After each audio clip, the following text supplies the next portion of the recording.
مومنین، اپنے آپ کو اور آپ سب کو تقوی الہی اختیار کرنے کی اور تقوی کو اپنا شعار بنانے کی نصیحت، تاکید اور وصیت کرتا ہوں۔ ماہ مبارک رمضان تقوی کے حصول کے لیے بہترین ظرف زمان ہے۔ یہ ایسا وقت ہے کہ تقوی کے حصول کے لیے اور اپنے آپ کو تقوی کا عادی بنانے کے لیے، اپنے اندر تقوی پیدا کرنے کے لیے اس سے بڑھ کر اور کوئی وقت میسر نہیں ہے۔ مغفرت کے لیے، بخشش کے لیے اس سے بڑھ کر اور کوئی وقت، زمانہ، اوقات میسر نہیں ہے، اور لہذا یہ فرصت کے لمحات ہیں۔ اللہ نے آپ سب کو ماشاءاللہ صحت، تندرستی، توانائی، ہمت، طاقت عطا کی ہے، لہذا ان سے فائدہ اٹھائیں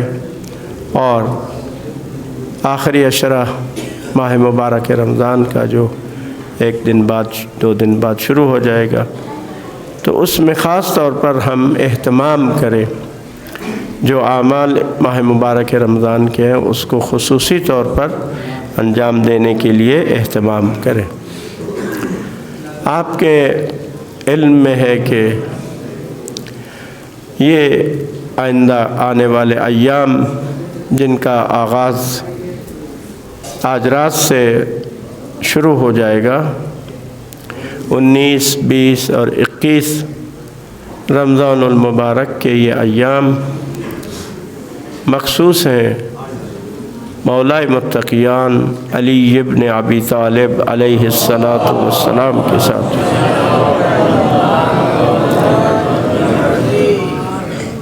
لہذا ان ایام میں ہمیں زیادہ سے زیادہ ذکر علی ابن ابی طالب علیہ السلام کرنا چاہیے، چونکہ یہ ذکر بھی ذکر علی عبادہ، یہ عبادت ہے، اور محبت کے ساتھ کریں گے تو یہی تمام عبادتوں کی قبولیت کی بنیاد ہے۔ محبت علی ابن ابی طالب علیہ السلام کے بغیر تمام عبادتیں فضول ہیں۔ اس محبت کے ساتھ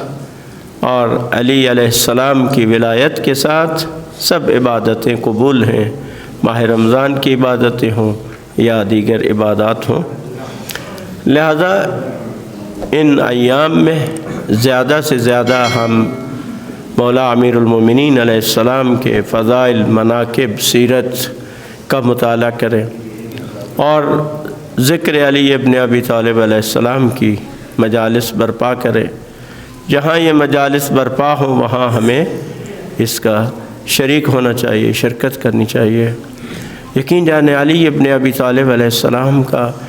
اتنا بڑا حق ہے ہمارے اوپر، اتنے بڑے احسانات ہیں کہ ہم کبھی بھی علی علیہ السلام کے احسانات کا بدلہ نہیں دے سکتے، ان کے کسی ایک احسان کا بھی ہم بدلہ نہیں دے سکتے۔ تو اپنے محسن کے احسانات کو یاد کرنا، شاید یہ کسی طرح سے ہم اس حق کو ادا کر سکیں۔ تو امیر المومنین علی ابن ابی طالب علیہ السلام وہ عظیم ہستی ہیں کہ فضائل، کمالات اور سعادت کا کوئی ایسا باب نہیں ہے جس میں علی ابن ابی طالب علیہ السلام بلندیوں پر نظر نہ آتے ہوں۔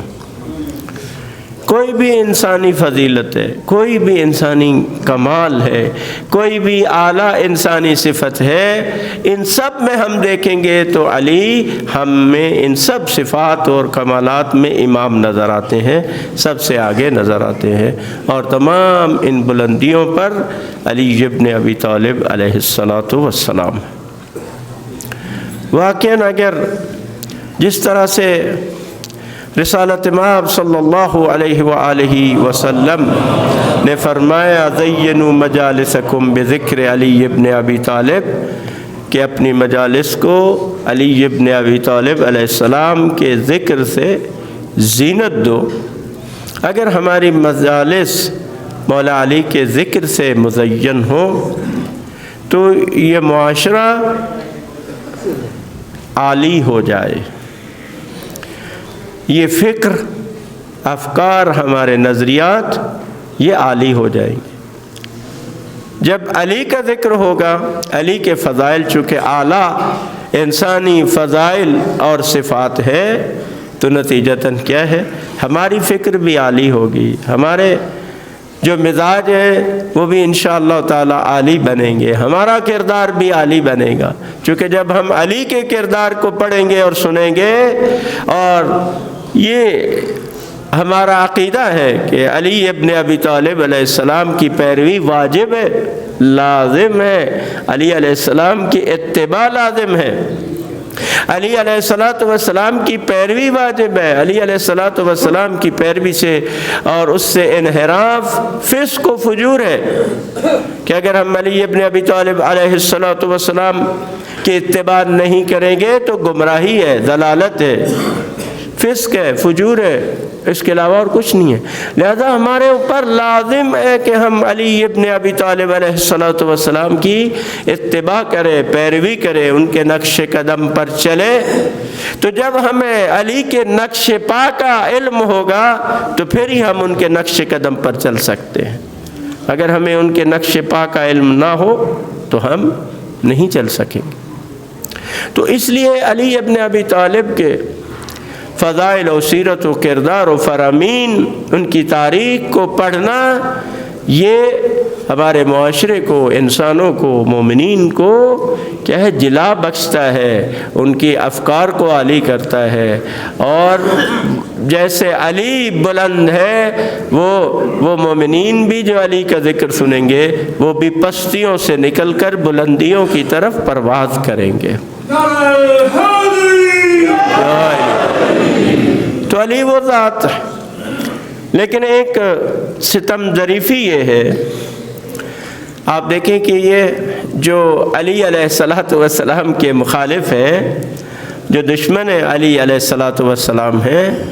وہ علی کے فضائل سے اتنے خائف ہیں کہ کل بھی انہوں نے سر توڑ کوشش کی کہ علی کے فضائل کو چھپایا جائے، ہر قسم کی سختیاں کی، پابندیاں لگائیں، علی کے فضائل کو بیان کرنے پر پابندی، علی ابن ابی طالب علیہ السلام کے ذکر کرنے پر پابندی، علی علیہ السلام کے نام رکھنے پر بھی پابندی۔ اس دور میں کسی کے قتل کے لیے بس یہی کافی تھا کہ اس کا نام علی ہو، یہ اس کے قتل کا کیا ہے، پروانہ ہے، چرست کے اس کا کسی نہ کسی طریقے سے علی سے تعلق ہو۔ اور بلکہ برعکس آپ سب جانتے ہیں کہ علی علیہ السلام جو اتنے فضائل و کمالات کے مالک تھے، 70 سال تک ممبروں سے، یہ خطبہ جمعہ میں ممبروں سے مراد کیا ہے کہ جو خطیب جمعہ ہوتا تھا، چاہے وہ مسجد النبی میں خطبہ دیتا یا مسجد الحرام میں خطبہ دیتا، یعنی نماز جمعہ کے خطبوں میں لازم تھا علی علیہ السلام کو برا بھلا کہنا، خطبے کا حصہ انہوں نے بنا دیا، ٹھیک ہے، کیوں کہ علی کے فضائل بیان نہ ہو اور دنیا ان سے آگاہ نہ ہو، دنیا ان دوسروں کے پیچھے چلے، اور ان سچے جن کے ساتھ ہونے کا اللہ نے ہمیں حکم دیا ہے کہ کونوا مع الصادقین، ان میں صدیق اکبر علی ابن ابی طالب علیہ السلام ہیں۔ ہماری لاکھوں جانیں قربان ہوں، ہمارے ماں باپ قربان ہوں، علی ابن ابی طالب علیہ السلام کے قدموں کی خاک پر ہماری فکریں بھی علی علیہ السلام کی کم سے کم عظمت تک بھی نہیں پہنچ سکتی۔ تو کوشش کی گئی، اور آج بھی ایسا ہی ہے، ٹھیک۔ آپ دیکھیں کہ ہمارا نصاب جو انتہائی تعصب پر مبنی بنایا گیا ہے، پہلی کلاس سے لے کر 12ویں کلاس تک جو نصاب ہے اس میں یہی فکر کار فرما ہے کہ علی کے فضائل بیان نہ ہو، علی کا ذکر نہ ہو، بلکہ جو علی کے دشمن ہیں، ایسے لوگ کہ جو اسلام کے لیے ننگ و عار ہے، آپ فکر کی پستی کو دیکھیے۔ علی سے دشمنی کا نتیجہ یہی ہے نا کہ فکر اس کی کیا ہوتی ہے؟ پست ہو جاتی ہے۔ ان کی فکر کی پستی کو دیکھیے کہ ایسے لوگ جو اسلام کے لیے ننگ و عار تھے، وہ مسلمان نہ ہوتے تو بہتر ہوتا، ان کو اسلام کا ہیرو بنا کر بچوں کو پڑھایا جا رہا۔ قاضی شرح کا آپ نے نام سنا ہوگا، جس نے امام حسین علیہ السلام کے قتل کا فتویٰ دیا تھا کہ ان کا قتل جائز ہے، اس کو اسلام کا ہیرو، مغیرہ بن شعبہ اس کو اسلام کا ہیرو، اور اسی طریقے سے باقی لوگ، عمرو بن عاص اس کا بیٹا، اس کو اسلام کا ہیرو۔ خوب، تو یہ علی سے دشمنی کا نتیجہ ہے۔ اور پھر علی ابن ابی طالب علیہ السلام کے اس پورے نصاب میں اہل بیت علیہ السلام کا کہیں پر تذکرہ نہیں ہے۔ اگر کہیں پر تھوڑا بہت ذکر ہے تو وہ کس عنوان سے ہے؟ ایسے سرسری سا ذکر ہے کہ وہ بھی دوسروں کی طرح ایک مثلاً صحابی تھے یا ہوتے۔ نہ جنگ بدر میں علی ابن ابی طالب کا ذکر ہے، نہ جنگ احد میں علی ابن ابی طالب کا ذکر ہے، نہ جنگ خندق میں، نہ باقی جتنے بھی غزوات ہیں۔ ایک جنگ میں مولا علی نے شرکت نہیں کی، جس میں رسول پاک نے آپ کو مدینہ میں چھوڑ کے گئے تھے اور فرمایا تھا یا علی انت منی بمنزلت ہارون من موسیٰ الا انہ لا نبی بعدی۔ وہ جنگ لڑی ہی نہیں گئی، ویسے ہی مسلمان جو ہے رومیوں کے خلاف گئے، وہ جنگ نہیں لڑی گئی، واپس آ گئے۔ باقی سب جنگوں کے ہیرو فاتح علی ابن ابی طالب علیہ السلام، لیکن کہیں پر بھی علی علیہ السلام کا ذکر نہیں ہے۔ حتیٰ کہتے جنگ خیبر میں علی علیہ السلام کا ذکر کیا ہے، لیکن فاتح کے عنوان سے نہیں، جیسے باقی سپاہی وہ بھی ایک اس میں جنگجو تھے۔ تو یہ بات ایک واسطے سے شیخ شفا نجفی صاحب جو کہ اس نصاب کمیٹی کے ممبر تھے، جو نصاب بنا رہی تھی، تو ہماری طرف سے یہ تھے، تو باقی علماء کے ساتھ بھی ان کا ہوتا تھا۔ تو یہ بتاتے ہیں کہ جب میں نے ایک مولانا سے سوال کیا کہ یہ اتنے فضائل علی ابن ابی طالب تھے جس کے آپ کی کتابوں میں موجود ہیں، ہماری میں نہیں ہے، جن سے آپ کی بنیادی کتابیں جن فضائل سے بھری پڑی اور وہ بیان کرتی ہیں، تو آپ ان کو کیوں نہیں بیان ہونے دیتے؟ تو وہ کہتے ہیں کہ اس مولوی نے جواب دیا کہ اگر ہم یہ بیان کریں گے کہ جنگ بدر کا فاتح علی، جنگ احد کا فاتح علی، جنگ خندق کا فاتح علی، جنگ خیبر کا فاتح علی، تو پھر لوگ سوال کریں گے جن کو آپ بڑا سمجھتے ہیں انہوں نے کیا کیا؟ نعرہ تکبیر، اللہ اکبر، نعرہ رسالت، یا رسول اللہ، نعرہ حیدری، نعرہ صلوات، اللہم صلی علی محمد۔ تو اس لیے وہی والی بات ہے کہ علی کے فضائل کو بیان نہ کرو اور دوسروں کو ان کے جو مقابل میں ان کے اب دیکھیں یہ بچے ہیں، کچے ذہن ہوتے ہیں، جو بات انہوں نے پڑھی وہی ان کے ذہن میں نقش ہو جاتی ہے، اور خصوصاً جو ہمارے بچے ہیں وہ بھی وہی باتیں پڑھتے ہیں، تو اس کا بہت زیادہ نقصان ہے۔ لیکن آپ ان کی فکر کو دیکھیں تو پہلی بات تو یہ ہے کہ جنہوں نے یہ نصاب بنایا ہے، ٹھیک ہے، ان کی یہ خام خیالی ہے کہ علی ابن ابی طالب علیہ السلام کے جو فضائل اور کمالات ہیں وہ اس طرح سے کیا ہے دبا دیں گے۔ جب وہ نہیں دبا سکے تو غالباً یہ جملہ ابن الابی الحدید کا ہے، مجھے کنفرم نہیں ہے کہ یا کسی اور مورخ کا ہے، کہ علی علیہ السلام کے فضائل کو دشمنوں نے بھی چھپایا اور اپنوں نے بھی چھپایا۔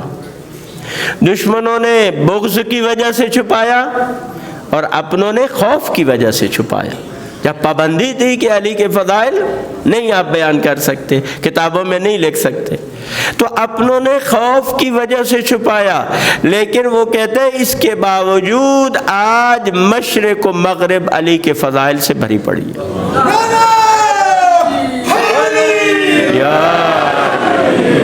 ٹھیک ہے، تو یہ ایک تو یہ بات ہے، اور دوسری بات یہ ہے کہ یہ خود ان کے لیے سوال اٹھے گا، کیونکہ آج کل سوشل میڈیا کا زمانہ ہے اور لوگ بیان کر رہے ہیں، علی علیہ السلام کے فضائل بھی بیان کر رہے ہیں، کتابیں بھی سب جو ہے وہ نیٹ پر موجود ہیں۔ تو جب لوگ پڑھیں گے، ان کو دیکھیں گے کہ ہماری کتابوں میں تو یہ لکھا ہے، اور جن کو انہوں نے بڑا شو کیا ان کا تو یہ کردار ہے وہاں پر، تو پھر کیا ہوگا؟ لوگ خود یہ زیر سوال آئیں گے، اور جس طرح سے ابھی بھی لوگ خود بخود کیا ہے، جب حقیقت ان پر منکشف ہو رہی ہے تو وہ خود بخود مذہب اہل بیت علیہ السلام کو قبول کر رہے ہیں، خود بخود امیر المومنین علی ابن ابی طالب علیہ السلام کی طرف لوگ جھک رہے ہیں۔ تو یہ انہی کے گلے میں یہ بات پڑے گی۔ لیکن جو ہمارا فریضہ بنتا ہے، دیکھیں ہم جو اہل بیت کے ماننے والے ہیں، ہم اپنے بچوں کو ان باتوں کے بارے میں آگاہ کریں، صحیح جو تاریخ اسلام ہے وہ ہم اپنے بچوں کو بتائیں، تاکہ وہ جو انہوں نے ہمارے بچوں کے ذہنوں کو مسموم اور زہریلا کرنے کی کوشش کی ہے، اور تاریخ اسلام کے حقائق کو مسخ کر کے اور بگاڑ کے، وہ یہودی اور نصرانی کیا کرتے تھے؟ وہ اللہ کی کتابوں میں انحراف پیدا کرتے تھے، تحریف کرتے تھے، اور آج کے لوگ کیا ہے؟ تاریخ میں تحریف کر رہے ہیں، اس کے حقائق کو تروڑ مروڑ کر۔ لہذا ہمارا یہ کام ہے کہ ہم اس حقیقت کو، ان حقائق کو اپنے بچوں تک پہنچائیں، اپنی نئی نسل تک پہنچائیں، گھروں میں جہاں بھی ان کو بتائیں کہ بھئی حقیقت کیا ہے۔ امیر المومنین علیہ السلام وہ کون سی عظیم ہستی ہے کہ جس عظیم ہستی نے سب سے پہلے جس ہستی کی گود میں آنکھ کھولی وہ کوئی اور نہیں تھی، وہ رسول خدا صلی اللہ علیہ وآلہ وسلم، اور اس وقت سے لے کر یعنی دنیا میں آنے کے ابتدائی مرحلے سے لے کر آخر دم تک جو ہستی رسول اللہ کے ساتھ ساتھ رہی وہ علی ابن ابی طالب علیہ السلام، حتیٰ آخر وقت میں بھی امیر المومنین علی ابن ابی طالب علیہ السلام ہی تھے جنہوں نے رسول اللہ کی رحلت کے بعد ان کی آنکھوں کو بند کیا، ان کو غسل دیا، ان کو کفن دیا، اور پھر قبر میں امیر المومنین علیہ السلام اترے ہیں، اور امیر المومنین علیہ السلام نے رسول خدا کو لحد میں اتارا، اور آخری شخصیت جو رسول اللہ سے جدا ہوئی وہ امیر المومنین علی ابن ابی طالب علیہ السلام۔ اور یہ پوری جو زندگی ہے، یہ پوری جو زندگی یہ رسول اللہ کے ساتھ امیر المومنین کی عشق اور محبت سے لبریز ہے۔ پھر اسلام کے لیے اتنی درخشاں خدمات ہیں کہ اگر امیر المومنین نہ ہوتے تو شاید اسلام کو یہ کامیابی کبھی نہ ملتی تھی۔ دوسری عظیم شخصیت، یعنی اسلام کی اگر ہم شخصیات کا اگر ہم درجہ بندی کریں تو شخصیت اول حضرت ختم مرتبت حضرت محمد مصطفیٰ صلی اللہ علیہ وآلہ وسلم ہے، اور اس کے بعد دوسری ہستی امیر المومنین علی ابن ابی طالب علیہ السلام۔ اور وقت نہیں ہے کہ کس طرح سے مولا امیر المومنین رسول خدا کی گود میں پرورش کرتے رہے، رسول خدا انہیں اپنے بستر پہ سلاتے تھے، اپنی زبان مبارک سے جو غذا چبا چبا کر دیتے تھے، بلکہ جو جس کو ہم گھٹی کہتے ہیں، یعنی امیر المومنین وہ ذات ہے جس کی گھٹی رسول خدا کا لعاب دہن تھا۔ سب سے پہلے رسول اللہ نے زبان چسائی امیر المومنین علیہ السلام کو، اور پھر پوری زندگی مولا امیر خود فرماتے ہیں کہ کیا تم جانتے ہو کہ رسول اللہ سے قریب عزیز داری اور مخصوص قدر منطلق کی وجہ سے میرا مقام ان کے نزدیک کیا تھا؟ میں بچہ ہی تھا کہ رسول اللہ نے مجھے گود لیا تھا، اپنے سینے سے مجھے چمٹائے رکھتے تھے، بستر میں اپنے پہلو میں جگہ دیتے تھے، اپنے جسم مبارک کو مجھ سے مس کرتے تھے اور اپنی خوشبو مجھے سنگھاتے تھے۔ پہلے آپ کسی چیز کو چباتے، پھر اس کے لقمے بنا کر میرے منہ میں دیتے تھے۔ انہوں نے نہ تو میری کسی بات میں جھوٹ کا شائبہ پایا، نہ میرے کسی کام میں لغزش و کمزوری دیکھی۔ یہ وہ بات ہے جو ناج البلاغہ میں خود امیر المومنین علیہ السلام نے فرمائی ہے۔